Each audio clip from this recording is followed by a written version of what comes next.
ठीक है, अगला क्वेश्चन करने जा रहे हैं हम लोग। अब देखो, ध्यान से देखो।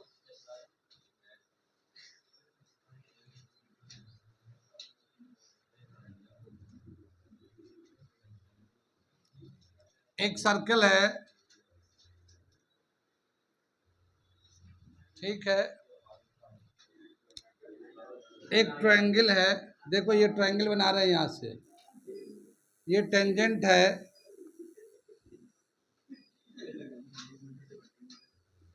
पी ए बी, ठीक है।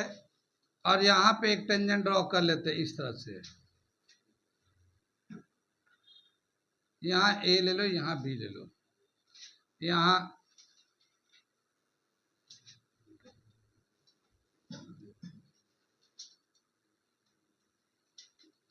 आर, यहाँ ले लो, ठीक है। कितनी बात सुन में, इसे कई तरीके से बोल सकते हैं। क्या बताया कि जैसे एक ट्रायंगल है, ये पी ए बी एक ट्रायंगल है। यहाँ पे इस जो बेसिकली ये तीन टेंजेंट है, एक टेंजेंट ये, एक टेंजेंट ये, एक टेंजेंट ये है। ये टेंजेंट मिला के एक ट्रायंगल पी ए बी बनाता है, और ये दो tangent P R and P Q तो है ही है, ठीक है। तो ये जो एक टेंजेंट है, इस ट्रायंगल से क्या रिलेशन होता है? जैसे P R is equals to A perimeter of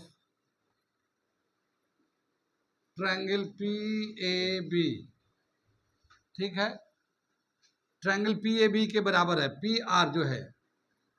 दूसरा दे रखा है 2 perimeter of triangle P A B, twice of perimeter of.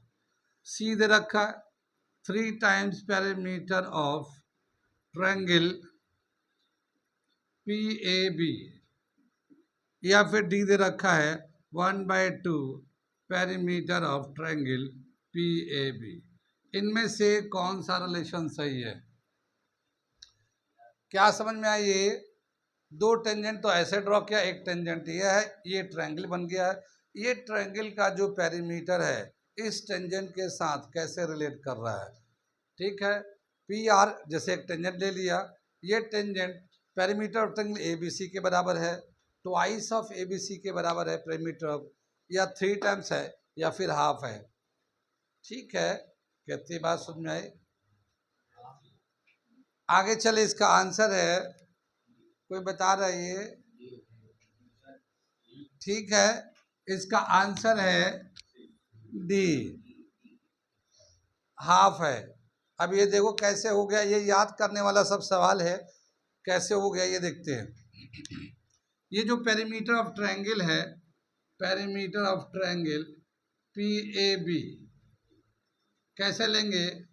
P A plus P B plus A B, है ना। ये देखो, ये P A P B A B, इन तीनों को प्लस कर दिया, पेरीमीटर हो जाएगा। पी ए जो है हम लोग ऐसे ही रहने देते हैं, पी बी को भी ऐसे ही रहने देते हैं, और इस ए बी को यहाँ पे मान लो एक हम लोगों ने सी नाम ले लेते हैं, इस वाले पॉइंट को। ये ए बी को हम लोग लिख सकते हैं ए सी प्लस बी सी के बराबर होगा। यहाँ से ए सी ये बी सी के बराबर होगा, है ना। ये A B A C plus B C के बराबर होगा। आगे चले हम लोग, ये पी ए है, ये पी बी है, ये ऐसे ही है। ये ए सी और ये ए आर दोनों बराबर होंगे, क्योंकि एक्सटर्नल पॉइंट से जब टेंजेंट ड्रॉ करते हैं वो दोनों इक्वल होते हैं। तो ए सी जो ना ए आर के बराबर है, तो हम लोग ए सी को हटा के ए आर लिख देते हैं। इसी तरह से ये बी सी जो होगा बी क्यू के बराबर होगा, ये भी टेंजेंट है, तो हम लोग बी सी को हटा के बी आर के बराबर कर देते हैं। तो ए सी को हटा के क्या लिख दिया हम लोगों ने? ए आर कर दिया, और बी सी को हटा के बी क्यू कर दिया। कितनी बात सुनी? चलो ये ब्रैकेट भी हटा लेते, इसकी कोई जरूरत नहीं है। आगे चले, आगे क्या दे रखा हम लोग? पी ए के साथ, पी ए तो था ही था, ये ए आर इसके पास कर लेते हैं, इनको एक साथ ले लेते हैं, और ये पी बी के साथ बी क्यू इसके साथ कर लेते हैं। अब P A plus A R, ये इसको हम लोग पी आर लिख सकते हैं, कितनी समझ में। और ये P B plus B Q, P Q लिख सकते हैं हम लोग, कितनी बात सुन रहे। लेकिन ये दोनों ही टेंजेंट पी आर और पी क्यू दोनों बराबर होंगे, तो हम लोग पी क्यू को हटा के पी आर लिख देते हैं। तो पी आर तो था ही था, एक पी आर और लिख दिया, तो ये हो जाएगा 2 पी आर। ये 2 पी आर जो है ना, perimeter of triangle, perimeter of triangle P A B के बराबर है। और अगर हम लोग 2 को इधर लाएंगे तो 1/2 perimeter of triangle P A B is equal to P R. तो ये जो टेंजेंट है इस ट्रायंगल के पेरीमीटर के आधा होगा। कितनी बात सुन में, नोट करिए इसे। इसके बाद एक इसी पे सवाल करते हैं, इसी पे सवाल करते हैं। एक पॉइंट दे रखा है, एक्सटर्नल पॉइंट जहां से टेंजेंट ड्रॉ किया गया है, ठीक है, और ये रेडियस दे रखा है। इसी फिगर को बना दिया दोबारा से, इसमें हमने इतना बढ़ा दिया। Radius of triangle is 5 centimetre and this PO, the distance of P from the center of circle is 13 centimeter. What is the perimeter of triangle ABC? PAB. Perimeter of triangle PAB कितना होगा इसका?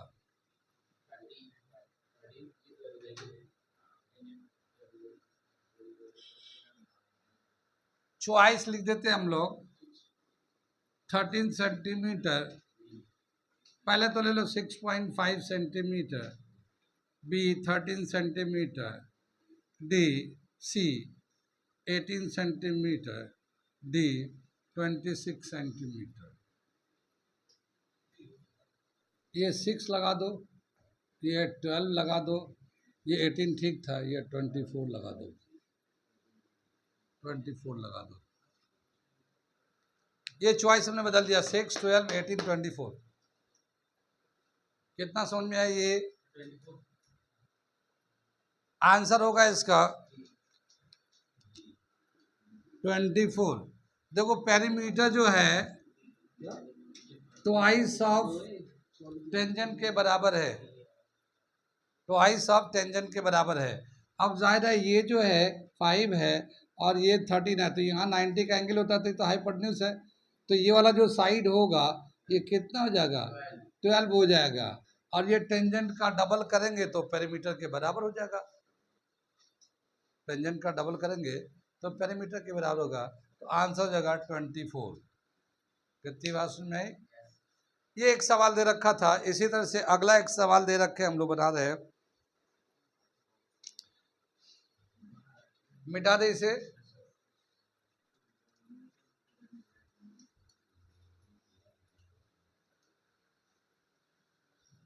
क्या दे रखा है ये सवाल, ये देख लो। ये सर्कल है,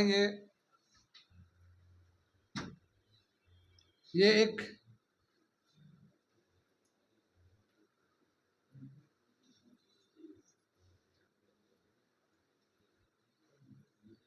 क्वाड्रिलेटरल ने इसको सरकमस्क्राइब कर दिया। क्या मतलब समझ में है? A quadrilateral circumscribe a circle.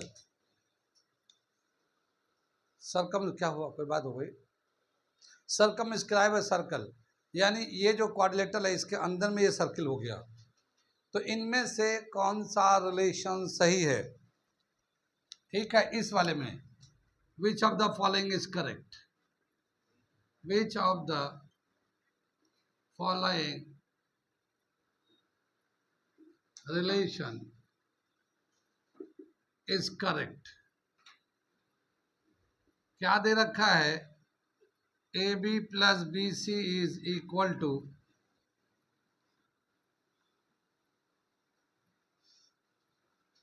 A B plus B C equal to C D plus D A. ये पहला चॉइस दे रखा है। दूसरा दे रखा है A B plus A D is equal to B C plus C D. C दे रखा है A B minus B C is equal to A B minus B C is equal to A D minus C D. चलो इसको हटा दो। A B B C A B A D और A B plus C D is equal to B C plus A D and D दे रखा है A B minus C D is equal to B C minus A D. अब ये बताना इसमें से कौन सा सही करेक्ट रिलेशन है।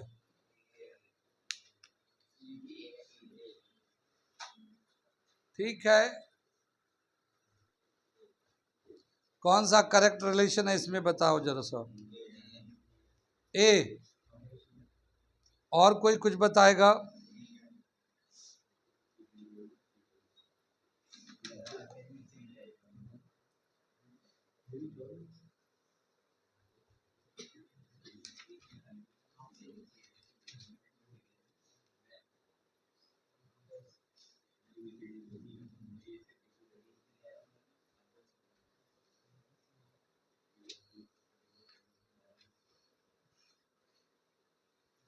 आगे चले। आता भाई मुकुल बताओ, सार्थक बताओ। पानी पी लो थोड़ा सा और पी लो, थोड़ा सर पे भी डाल लो। आगे चले। क्या बताया अली, कौन सा आंसर बताए थे? ए आंसर इन्होंने बताया था। A B plus B C को तो C D plus A D, ये गलत है। ठीक है, ठीक है, कौन सा बताए? तो आंसर है इसमें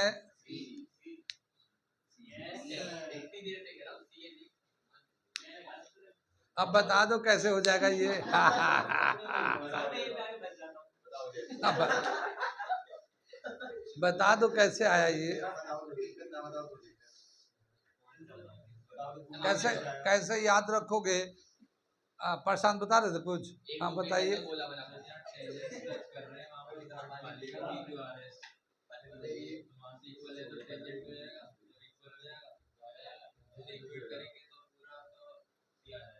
सही सही, क्या बताया क्या कि देखो ये जो साइक्लिक कोऑर्डिनेटर मतलब ये कोऑर्डिनेटर जो सर्कल को सर्कमस्क्राइब कर रहा है, इसके अपोजिट साइड का सम इक्वल है। जैसे ए बी सी डी का जो सम होगा वही बी सी ए डी के सम के बराबर होगा। ये याद रखना है, opposite side A B plus C D is equal to B C plus A D. अब मैं करके दिखा देता हूँ, मगर ये ऐसे ही है ये। ठीक है, कैसे करेंगे हम लोग? यहाँ पे लिखते हैं, ये देखो ये टेंजेंट यहाँ से ड्रॉ करेंगे, ये ए होगा और यहाँ पे हमें एक अल्फाबेट ले लेते हैं, तो पी क्यू आर एस लगा देते हैं ये जहाँ जहाँ ये टेंजेंट ड्रॉ कर रहे हैं। तो क्या हो जाएगा? A P is equal to A S. हम लोग ले रहे हैं A P is equal to A S. कितनी बात समझ में आई? Tangents are equal. यहाँ से लेंगे, देखो ये बी पी है और ये बी क्यू है, ये दोनों इक्वल है। ठीक है, तो हम लोग क्या लेंगे? B Q B P is equal to B Q. ठीक है, ये एक ये दो, ठीक है ना? कितनी बात सुन में? यहाँ से चलते हम लोग, इस पे चलते हैं, ये C Q is equal to C R. ठीक है, या तो ये C R is equal to C Q कर दिया, ये थर्ड कर दिया। ठीक है ना? और हम लोग यहाँ पे D R is equal to D S कर लेते हैं, D R is equal to D S. ठीक है, कितनी बात में? ये चार इक्वेशन हो गए हमारे, सबको प्लस कर देते हैं। तो ये क्या होगा? A P plus B P plus C R plus D R is equal to A S plus B Q plus C Q plus D S. ठीक है ना। ये A P plus B P क्या हो जाएगा, ये A P plus B P A B के बराबर हो जाएगा ये। ठीक है। और ये C R plus D R ये सी डी के बराबर हो जाएगा हमारा। ठीक है ना, सी डी के बराबर हो जाएगा। यहाँ पे B Q plus C Q B Q plus C Q B C के बराबर हो जाएगा। ये ए एस को डी एस के पास रख लेते हैं और इसको बी सी के बराबर कर दिया। ये A S plus D S क्या हो जाएगा, ए डी। तो ये A B plus C D is equal to A D plus B C. ठीक है ना, अपोजिट का इक्वल होता है, ये दे रखा हमारा। ठीक है, इसको याद रख लेना बेटा, कोर्स के हिसाब से अपोजिट साइड का सम इस तरह से इक्वल है। हाँ जी हाँ जी, आसान था, बहुत आसान था। ठीक है ना, अगर आ गया तो फिर ठीक है। आगे चले, आगे चले, एक सवाल कर लेते इसी पे।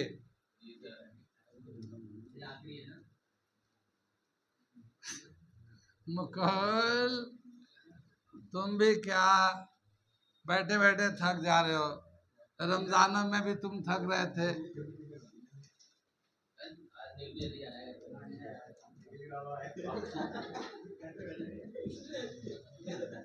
ये एक फिगर दे रखा है, ये देख लो।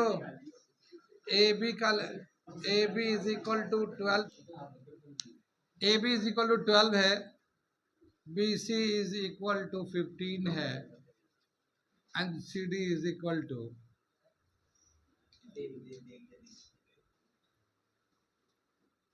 सी डी इज इक्वल टू 30 है, नहीं 30 नहीं 23 सेंटीमीटर। एडी का वैल्यू कितना होगा, एडी का वैल्यू कितना होगा, मोहित बता दो।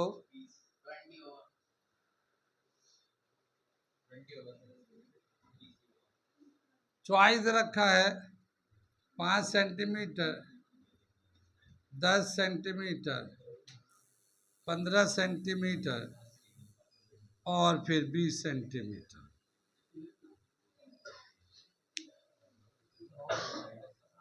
अभी अभी हमने बताया था कि अपोजिट साइड का सब बराबर होता है।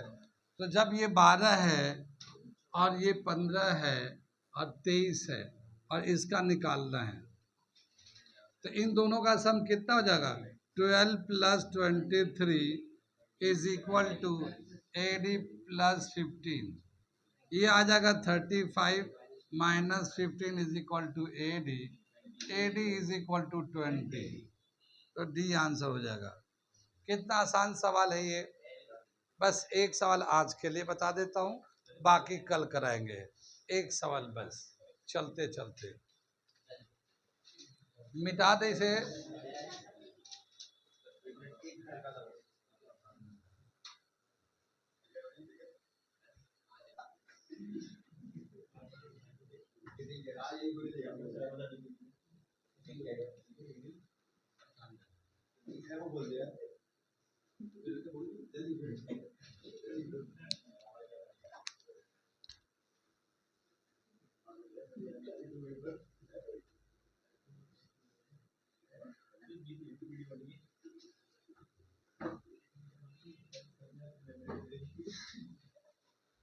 ये फिगर दे रखा हमारा, दो सर्कल है, दोनों सर्कल जो है ना एक दूसरे को इंटरसेक्ट करते हैं। मैं बना देखो, ये एक सर्कल है, ये दो सर्कल है, दोनों एक दूसरे को एक दो पॉइंट पे इंटरसेक्ट कर लिए। हम लोगों ने एक कॉमन टेंजेंट ड्रॉ कर लिया, कॉमन टेंजेंट ऐसे। ठीक है, और ये जो दो पॉइंट ऑफ इंटरसेक्शन है, ये ए है और ये बी है। ए को भी इस टेंजेंट पॉइंट ऑफ कांटेक्ट से मिलाते हैं, बी को भी मिला देते हैं, और बी को भी इस पॉइंट ऑफ कांटेक्ट से मिला देते हैं ऐसे। ए को मिला दिया, बी को मिला दिया, अब ये एंगल बी है, ये एंगल ए है, angle A plus angle B का वैल्यू कितना होगा ये बताना है। चॉइस में दे रखा है 90 डिग्री, बी 180 डिग्री, सी 270 डिग्री, डी 360 डिग्री। क्वाड्रिलेटरल नहीं है ये। देखो दो ट्रायंगल है, दो सर्कल है, दोनों एक दूसरे को इंटरसेक्ट करते हैं दो पॉइंट पे ए एंड बी पे। एक कॉमन टेंजेंट ड्रॉ कर दिया, वो जो कॉमन टेंजेंट जहां पे ड्रॉ किया है तो यहाँ पे टच कर रहा है तो ए को यहाँ पे मिला देते हैं, और इस पे भी ये टच किया तो ए को वहां पे मिला देते हैं। बी को भी जहाँ पे पॉइंट है बी को भी इस टेंजेंट से इस पॉइंट से मिला दिया। और अब यहाँ पे एक एंगल बन रहा है, एक एंगल ये बन रहा है, ये एंगल और ये एंगल मिला के कितना होगा ये चॉइस दे रखा है। कितनी बात सुन में आई? आगे चले, प्रिंस बता दो। चलो तुम्हें आएगा नहीं, ठीक है ना। आंसर है बी, आंसर है बी। आगे चले, अब देखो कैसे ये बता रहे हैं, मैं बता के दिखाता हूं। देखो यहां से हम लोग मिला देते इसको ऐसे, ये एक सर्कल है देखो, और ये जो लाइन है हम लोगों ने यहां से ऐसे ये वाला लाइन दिखा रही है ए से, ये टेंजेंट है ये, और ये जो एंगल होगा ये कहीं पे बनने वाला एंगल के बराबर होगा। हमने बताया था ना इसका, ठीक है।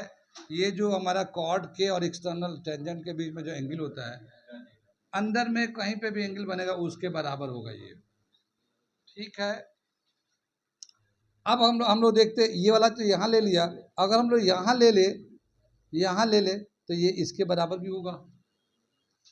तो ये क्या है, ये एक एंगल है, यहाँ पे एंगल 1 ले लेते हैं, यहाँ पे ये एंगल 1 है, और ये जो एंगल 1 है ये इस वाले एंगल ये आधे के बराबर, यहाँ पे आधा आधा ले लेते, इस 2 के बराबर हो जाएगा, इसके 2 के बराबर हो जाएगा, ठीक है। ये 1 जो है ना 2 के बराबर होगा। ये जो कॉर्ड एंड टेंजेंट के बीच का एंगल है ये 3 है, तो ये वाला इस एंगल के इसमें यहाँ पे देख लेते हैं, ये 4 के बराबर हो जाएगा। कितनी बात सुनाई?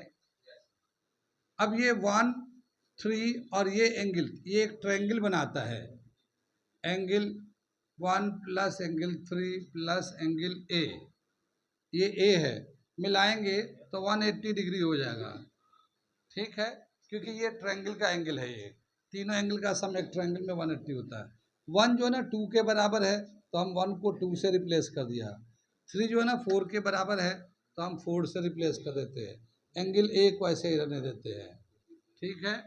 ये 2 और 4 को दोनों को जब प्लस करेंगे तो ये एंगल बी हो जाएगा, तो ये एंगल बी हो जाएगा, ये एंगल ए हो जाएगा, और ये 180 डिग्री हो जाएगा। तो angle A plus angle B 180 degree. कितना समझ में आया? ठीक है, कुछ सवाल और रह गए थोड़े से, अगला एक क्लास में ये खत्म हो जाएगा टेंजेंट टू द सर्कल।